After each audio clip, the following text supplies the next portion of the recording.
Sa Pilipinas, ang politika ay hindi lamang tungkol sa paglilingkod, kundi madalas ding inuugnay sa impluwensya, koneksyon at higit sa lahat, kayamanan.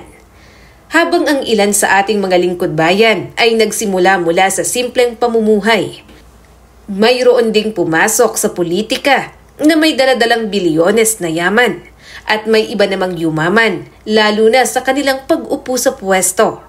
Sa video na ito, sisilipin natin ang 8 politiko na kabilang sa pinakamayaman sa buong bansa. Kaya mga ka-amazing, simulan na natin. Number 8, Albi Benitez. Net worth 1.23 billion pesos. Posisyon, dating congressman ng Negros Occidental at kasalukuyang mayor ng Bacolod City.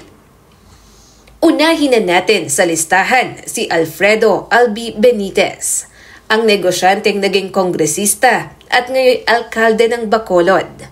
Noong 2018, naitala ang kanyang net worth na 1.23 billion pesos, kaya't kabilang siya sa pinakamayayamang mambabatas noon.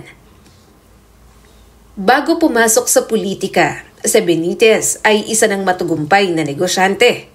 Isa siya sa mga pangunahing utak sa likod ng Bingo Bonanza Corporation, isang kumpanyang kilala sa gaming industry.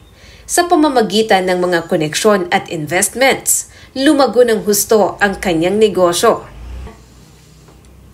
Bukod dito, pumasok rin siya sa industriya ng turismo at real estate na siyang nagbigay sa kanya ng matatag na pundasyon sa pananalapi.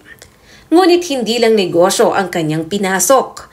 Pumasok siya sa politika bilang kinatawan ng Negros Occidental. Dito, ipinakita niya ang suporta sa mga proyekto para sa teknolohiya, edukasyon at serbisyong panlipunan. Sa kasalukuyan, bilang mayor ng Bacolod, nakatutok siya sa mga proyekto ng digitalization at pagpapalago ng turismo sa lungsod. Si Albi Benitez ay larawan ng isang negosyanteng pumasok sa politika na may layuning gamitin ang kanyang yaman at koneksyon para sa pampublikong serbisyo. Ngunit gaya ng marami, hindi rin ligtas ang kanyang pangalan sa kontrobersya, lalo na sa isyu ng koneksyon ng negosyo at pamahalaan. Sa kabila nito, nananatili siyang isa sa pinakamayamang politiko sa Pilipinas. Cynthia Villar. Net worth higit sa 3 billion pesos. Susunod sa ating listahan ay si former Senator Cynthia Villar. Madalas tinaguri ang pinakamayamang babaeng senador sa Pilipinas. Kilala siya hindi lamang sa kanyang mga batas ukol sa agrikultura at OFWs, kundi pati na rin sa pagiging haligi ng Villar family business. Ang Villar Group ay isa sa pinakamalaking real estate developer sa bansa. Camellia Homes, Vistaland, All Home at Star Mall. Mga pangalan na halos lahat ng Pilipino ay pamilyar. Ang yaman ng kanilang pamilya ay nagsimula pa sa kanyang asawa na si Manny Villar. Ngunit si Cynthia ay naging katuwang din sa pagpapalago nito.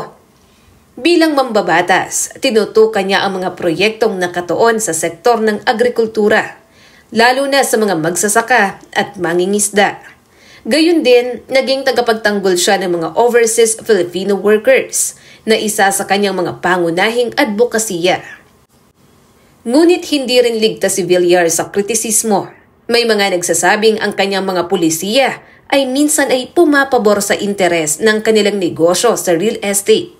Sa kabila nito, hindi maikakaila na siya ay nananatiling isa sa pinakamayamang babaeng politiko sa Pilipinas. Number 6, Manny Pacquiao. Net worth 3.2 billion pesos as of 2019. Sa ika-6 na pwesto ay ang tinaguriang pambansang kamao, si Manny Pacquiao. Mula sa simpleng buhay sa General Santos City, umangat siya at naging isa sa pinakamayamang atleta at politiko sa bansa. Noong 2019, naitala ang kanyang net worth na 3.2 billion pesos. Isang kwento ng rags to riches, si Pacquiao ay lumaban sa boxing, hindi lamang para sa kanyang sarili, kundi para sa kanyang pamilya. Sa bawat laban, tumataas hindi lamang ang kanyang pangalan, kundi pati na rin ang kanyang kayamanan. Pinagsama niya ang kita sa boxing, endorsements mula sa mga global brands at investments sa real estate at negosyo. Bilang senador, tinutukan niya ang laban kontra kahirapan, pagbibigay ng pabahay at suporta sa mahihirap.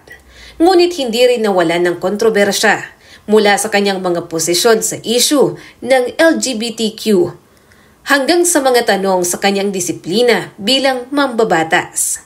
Sa kabila ng lahat, nananatili si Manny Pacquiao bilang simbolo ng determinasyon at tagumpay. Isang mahirap na batang nakipagsapalaran at ngayon ay kabilang na sa listahan ng pinakamayayamang politiko. Number 5, Bong Revilla.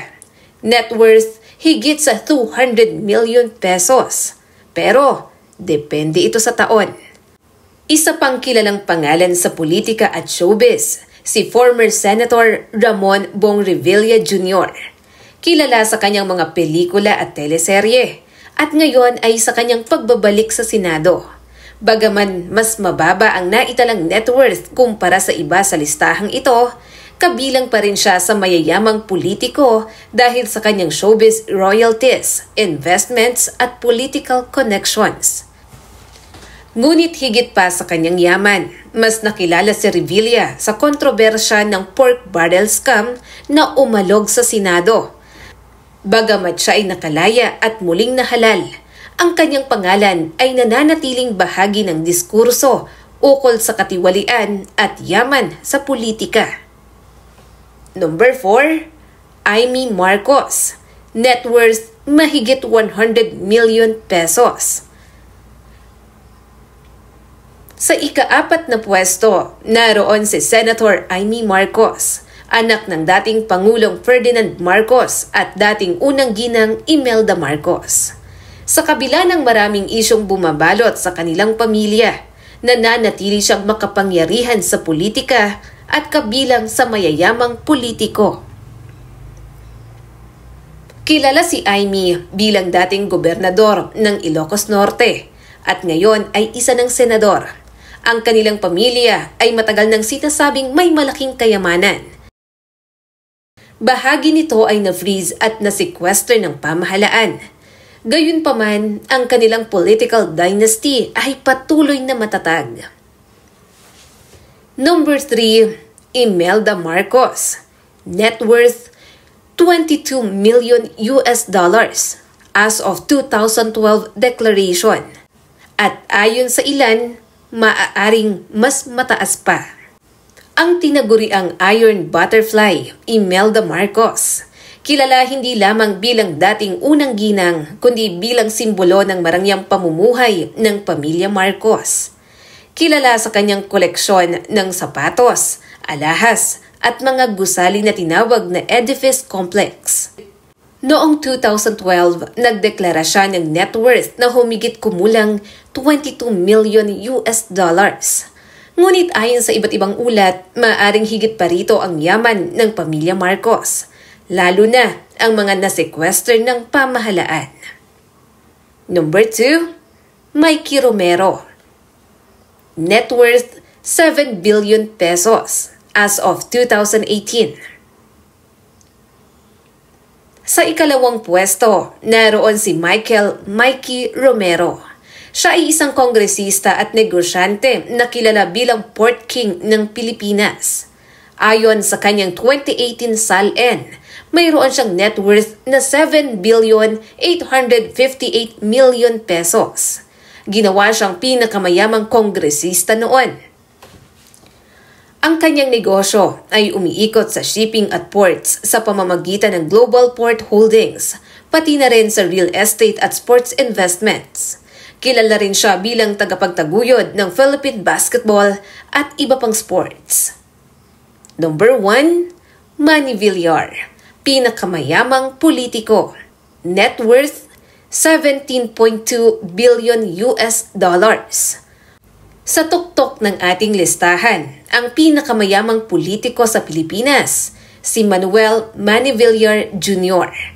Ayon sa Forbes 2025, siya ay may tinatayang yaman na 17.2 billion US dollars. Hindi lamang siya pinakamayamang politiko, kundi siya rin ang pinakamayamang Pilipino.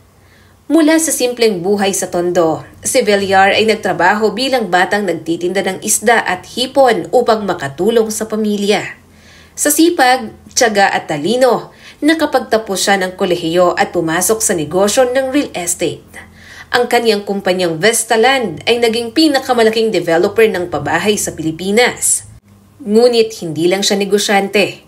Pumasok siya sa politika, naging congressman, senator, senate president at tumakbo pa bilang pangulo. Bagamat hindi siya nagtagumpay sa pagkapangulo, nanatili ang kanyang impluwensya sa negosyo at politika.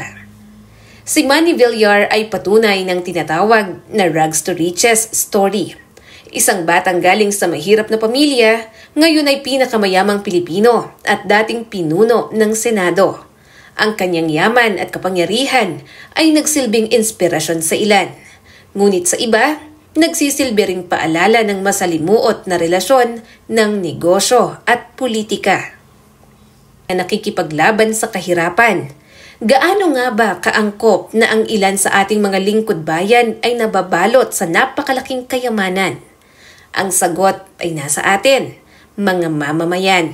Dahil sa huli, ang tunay na kayamanan ng isang pinuno ay hindi nasusukat sa bigat ng kanyang bulsa, kundi sa bigat ng kanyang paglilingkod.